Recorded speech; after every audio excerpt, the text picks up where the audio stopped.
আমার হায়াতের কসম, আমার ইমানের কসম, ওই আল্লাহর কসম করে বলছি যে আল্লাহর হাতে আমার জীবন।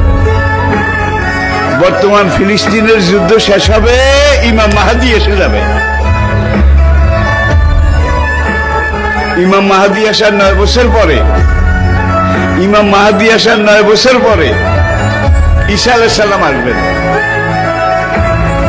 আর ইমাম মাহাদি আসার পরে 9 বছর, এটার মধ্যে দাজ্জাল তার আবির্ভাব ঘটবে। এমন সময় আমি আপনাদের সাথে কথা বলছি, হাদিসের ভাষ্য অনুযায়ী মনে করেন দাজ্জাল আপনার বাড়ির দরজায় এসে দাঁড়িয়েছে।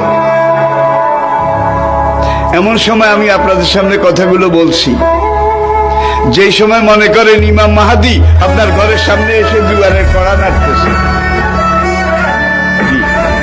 কত কাছে আল্লাহর নবী ইমাম মাহাদি সম্পর্কে, দাজ্জাল সম্পর্কে 70টা ভবিষ্যৎবাণী করেছে। কয়টা? তার মধ্যে 66টা হয়ে গেছে, বাকি আছে কয়টা? এই 4টার মধ্যে কিন্তু ইয়াজুজ মাজুজ বাইর হবে, সব খাইয়া বলাইব। এবারে দাবাতুল আরদ কোরআনে আছে, দাবাতুল আরদ মক্কা এবং তায়েফের মাঝখানে জমিন ভেদ করে একটা জন্তু উঠবে। সেই জন্তুটা রাতের শেষ প্রহরে মাথা উঁচু করবে, মাথা এত উঁচু করবে কাবা থেকে দেখা যাবে, ইয়ামেন থেকে দেখা যাবে, বাইতুল মাকদাস থেকে তার কল্লা দেখা যাবে।